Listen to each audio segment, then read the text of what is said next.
I'm going to say take two on the diary agreement named John Weaver Dialogue with me. It's still February 5th. It's Thursday. It's coming up on Friday in about an hour and some odd change. It's about 10:12 in the evening. And there's been a lot of stuff happening in the politics world, including a prayer breakfast, a national prayer breakfast this morning. I was still waiting for the independents to talk, chat, laugh it up, go crazy over it. I saw one particular website who was trying to get into it, and they made pretty good points on this one. I want to turn my CPAP off here. I'm going to fix my. Hold on a second here. Can you hear me? Can you see me? I hope so. Okay, so the National Prayer Breakfast is a gathering of the conservative politicians who would gather with people of the church, different clergy of different religions, faith, or probably one with a majority of faith. And they would talk politics. They would talk about joining politics and religion together, and they would try to form this consensus, cohesiveness, whatever the hell they got going on, to show the world that they mean business about changing the world, their world, as it is around them, and forcing people to bend and contort to their will, basically. We're dealing with conservative Christians, we call themselves Christian nationalists, who want to have the world, their version of it, their corner of it, to be thinking and being just like them. There are different shows, different movies, different literature out there concerning about being a robot, or a copy, or a clone of something, mentally, physically, and spiritually at this point. They like that. They like staying in their own echo chamber. Because anything different and outside of it scares the crap out of them. They want things the way so conservative in that their own way of thinking. It's just nothing else. Staunchly conservative, one-sided thinking. Worse than that, they want the world view in that same way. Now, concerning about the politics, regime change, being fascists, being so ultra-conservative, and you're thinking that everything has to be militarily, philosophically, everything structured into one thinking. And it has to be that way because that's the only way they can know how to function. Because anything outside of it is crazy. Conservatives don't like liberalism. They don't like diversity. They don't like equality. They want a hierarchy. They're in charge. They're on top. Their ego is on top of everybody. Trump is still doing the same damn shit. He's forcing it on people left and right. And the conservative clergy out there who attend this thing, they want their light, actually their presence in a limelight of sorts. And it's not of their faith, it's not of what they were supposed to be representing. It's the political limelight. So they can gather in whatever they can and show that they are holy, that they are. And it reminds me so much of the Bible. It's not even funny about this one. Not the Old Testament, but the New Testament, how they were coming out. The clergy, if they are seen by the Roman Empire, of managing the people the way they are, they feel like they're more empowered because they got the Caesar watching over their back. But they're also afraid of Caesar because Caesar will do something stupid and it'll scare the hell out of them and everything else will go hell in a hell basket. But they have to follow the pattern. But in this pattern, they feel like they're empowered. This is what we're seeing. A lot of conservatives think that they're empowered because they're following in our limelight, in our century, in our time period, the Trump. And Trump's supposed to be holy, right? In the first term that Trump did, he was trying to show the evangelicals, the Trumplicans in making, that he was part of them. It clears out a church nearby. Clears everybody else out of the area so he can get a photo op. And he has an upside down Bible. He goes out in front of a church, just standing like he's holy or something like that. Dumbass look on his face. And he's holding the Bible upside down. The lettering doesn't say much, except it's upside down. But he's trying to show people that he's holy. He's trying to marry religion and politics together. I've always been trying to do that. Conservatives have always been trying to do that for a hell of a long while. Not just the formation of our country, but in a lot of other places that they try to marry religion and politics to make sure that everything else is workable. Iran had a revolution back in '79. And the revolution was marrying a strict form of religion down people's throats and putting politics to prop it up. Marriage, actually, religion and politics together. And you have Sharia law of sorts. How I understand it, anyway.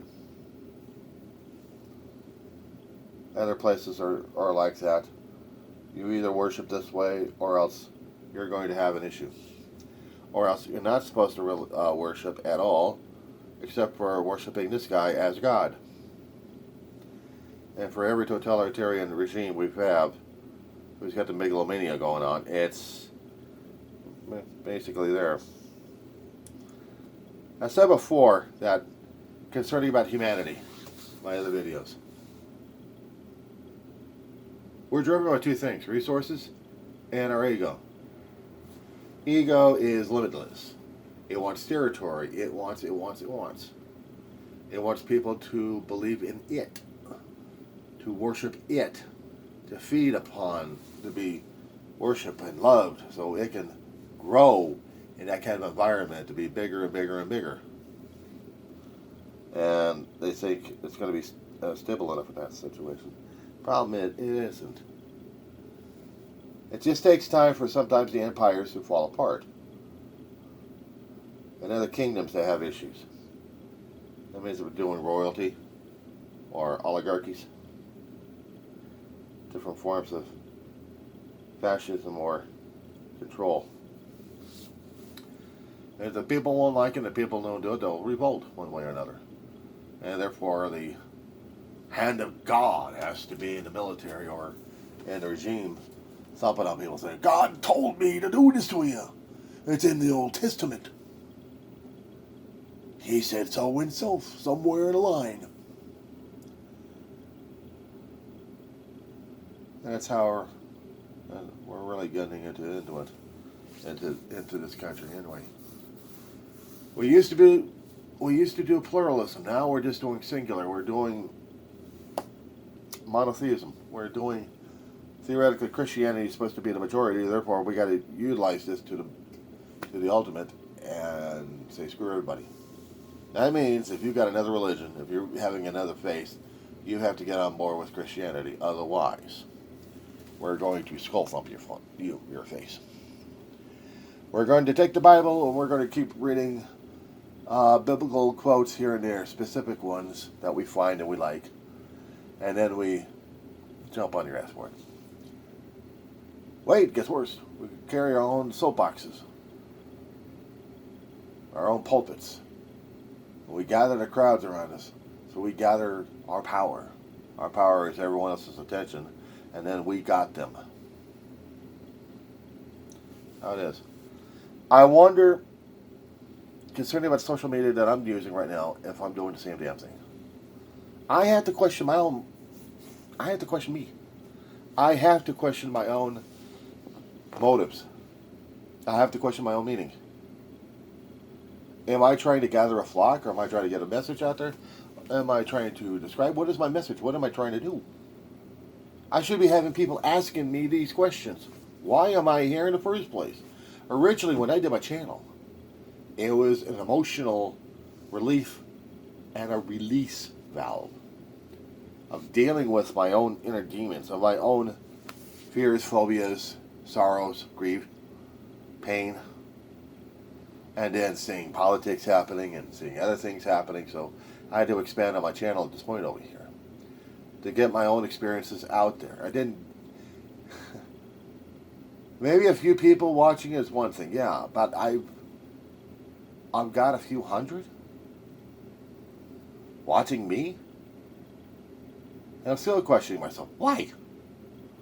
What is it about me that attracts these guys in the first place?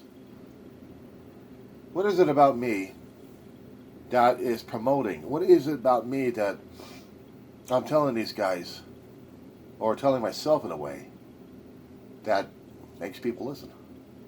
I don't know. I don't know what the magic is. But some people actually thrive on it and deal with it. I've seen other cult personalities coming out. Am I a cult personality? I hope to God I'm not. I'm not out there trying to promote myself or self-promote myself, saying, look at me, I'm this. Well, yeah, I do a diarrhea engraver named John Weaver because John Weaver is my name, okay? That's what I do. And I've got strong opinions concerning about the politics and the political world marrying in again and again and again and again into the religion. Everyone's trying to find this thing. And they're also trying to build up their attention. They're also trying to build up their crowd, to build up their power, their ego, to feed this monster that they got. It's on a constant basis with us. The more I keep studying human history in one form or another, this is it that we fight over. We fight over resources. We fight over water. We fight over water. We fight over water. Mine, you can't have it. It's mine. Mine. I see you have yours. I want it. I want it now. I want that water now. I want.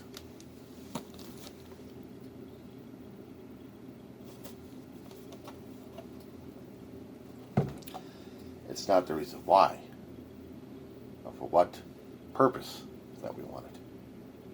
We want it. We want yours now. We say so because our own damn needs, our own damn screwed up thinking, feelings, whatever's going on. We demand it. We insist upon it. We will thump you over it. And then after we get through with it, we'll go after someone else's toy or whatever they got. But this is what we're doing to human beings. This is what we're doing to each other here. We consider this damn thing a soapbox. Great. Then I got a problem. In the Bible, it was saying, when Jesus was doing the Sermon on the Mount, he knew he was going to be a popular guy, but, it humbled him. Did it strengthen him? Did it scare the shit out of him, I wonder? Because they never quite wrote it in the Bible of how Jesus was actually thinking about this one. There was always observations of how Jesus was and what he said, but not Jesus in an interview of any sort. Was he comfortable doing in what he was doing? Did he understand the ramifications that he was doing? He was going against an empire. He didn't see it that way. Or maybe he did. See, to me, the Bible was never clear on a lot of things. We wanted to be clear because we look at the instruction manual. We look at the verses to guide our behavior, to guide our changes, to guide us one way or another. We hang on to a line here and there to try to promote everybody else to follow our way of thinking, our way of doing things. The prayer breakfast is basically, in a way, reinforcing their own beliefs and faith on the world around them and in general. And they laugh about the misery, or about if they're supposed to be religious of a faith. And if the faith is Christianity, then I'm sorry, but they ain't Christians.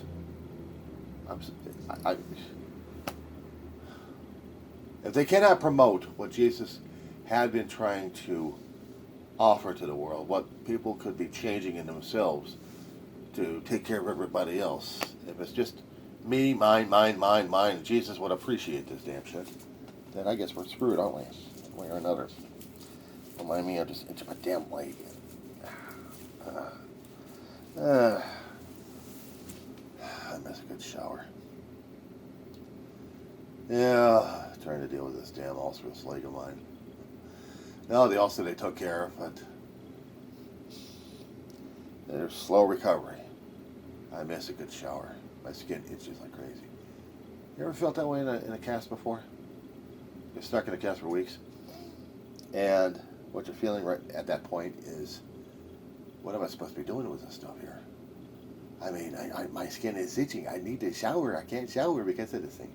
I've been that way for a few months when I was in a cast once. Had my elbow broken when I was a kid. It's a stupid thing. Helping my brother out on a paper route. We had those high gravity carts in those days. Gave you more room on the bottom, but less room on the top. But still, came in handy when it came out for the paper routes. Enjoy papers and bags. Store them down below, put them on top, and the ones on top are easier to get to because you've got your next place to go to. But the problem is, when you don't consider, and you're too damn young to consider, what gravity is all about, what slopes and angles are all about, and what's an ouchie and almost a squished head. Yeah. You see, when you're 6 or 7, you don't think about this stuff. You hear your brother tell you, get off the cart. Stay off the cart, Johnny. Stay off the cart. Did Johnny ever listen? Oh, hell no. Johnny's going to help his brother get on the cart. Watch the cart roll off, high gravity, off the curb, onto the street, bounce a few times on the elbow, and then almost hit a car's tire. 3 or 4 months later, I'm getting a cast off and I'm itching like crazy and I'm going for a shower. But in that 3 or 4 months, it was hell.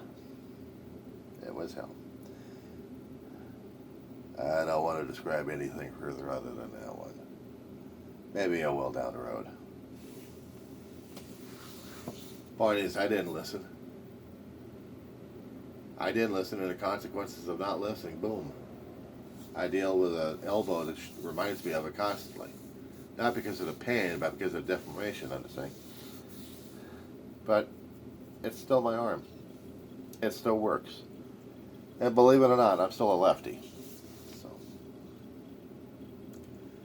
The right side, however, yeah, but, okay, equating this to what I'm supposed to be listening to and paying attention to, and then let's see if I don't get myself busted in at all. This is when you're on the soapbox and you're saying stuff. The question I have on that one: whose glory are you trying to bask in, yours or God's?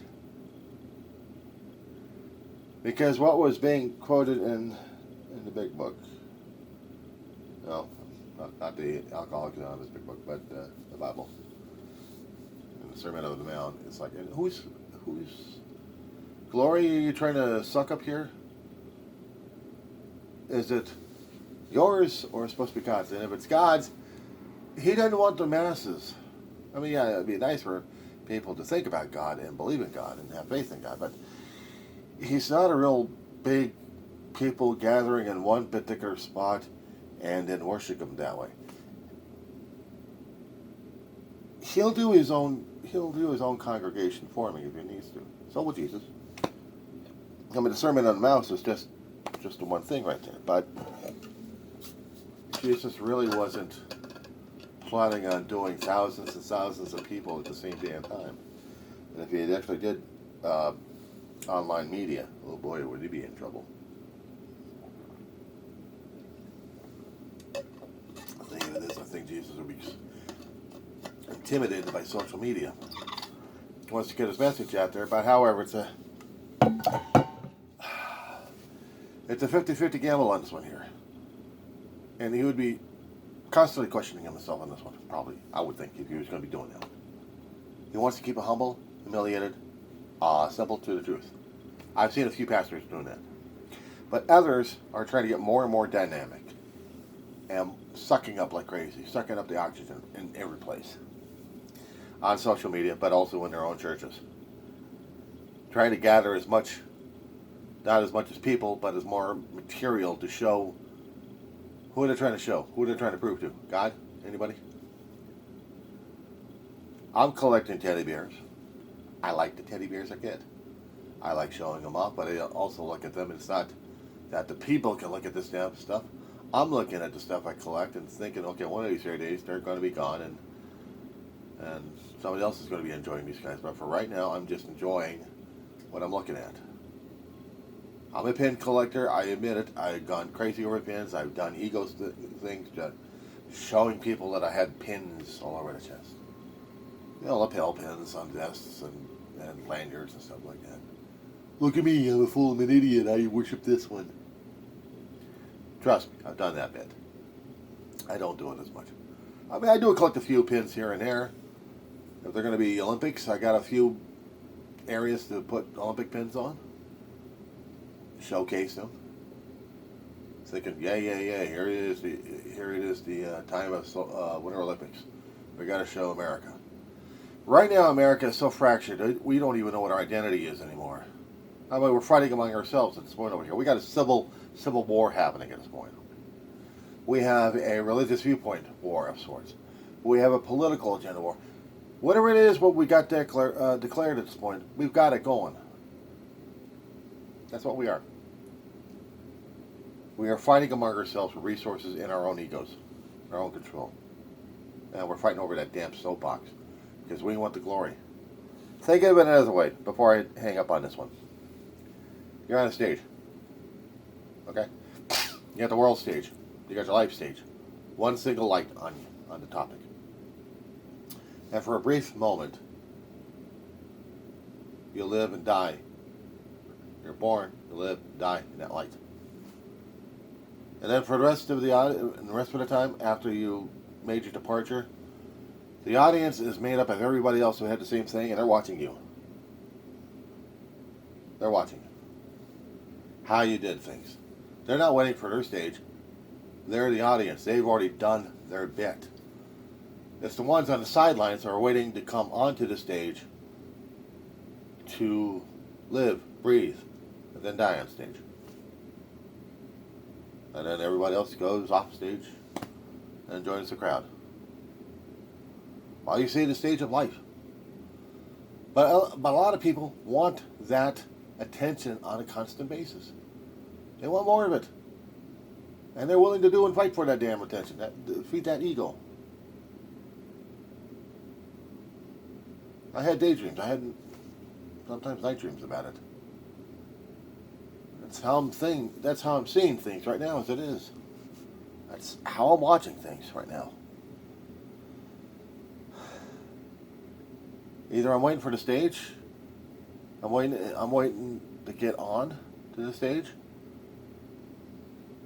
waiting in the back, then emerge into the light, do my thing, and then I don't want any more time. I mean, I'd like to have time, but I'm wasting somebody else's time. We all got our own time. We don't know how long. Well, as long as we're there, we got to do what we got to do on the stage.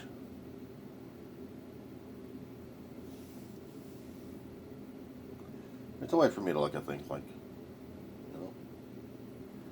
But concerning about people with the politics and the religion and everything else going on, oh God.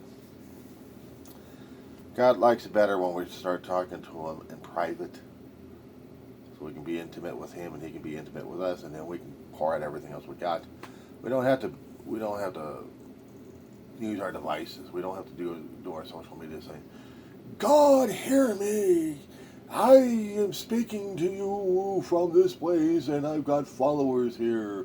I've got many followers watching me, so I gotta make this count. Let me Let me put my supplicants in to a word salad at you, to appease the masses over here. And I appease you. I say whatever I'm saying to you about this stuff, whatever it is, because I want it known what I am trying to say, because I want to gather a hell of a lot of people over here under me, not under you. But you gotta understand, it's just about me. It's not about you, right? I'm not. No. I didn't say that. You gotta understand. You gotta understand. My ego is that big at this point over here. No, wait a minute. I didn't say that. This is being too damn truthful at this point. This is scaring the crap out of me. What are you doing with that needle in the hand? And there goes the head. Splattered.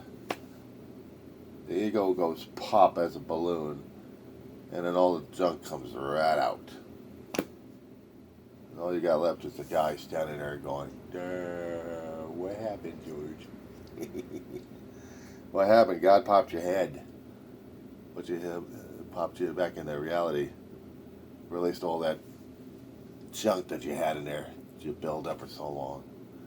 Then you see life as it is and see things how they're supposed to be. And then what's the reaction afterwards? What's your reaction, honestly, after that? How about you guys tell me about it? After God pops your head, and then you're minuscule, how are you supposed to deal? How are you supposed to feel? How are you supposed to be dealing with everything else around you? Or have you heard enough from the other guy who's been trying to fill up crap in your head? And when you come back to reality, how are you doing that one? Talk to me about it, guys. Talk to me.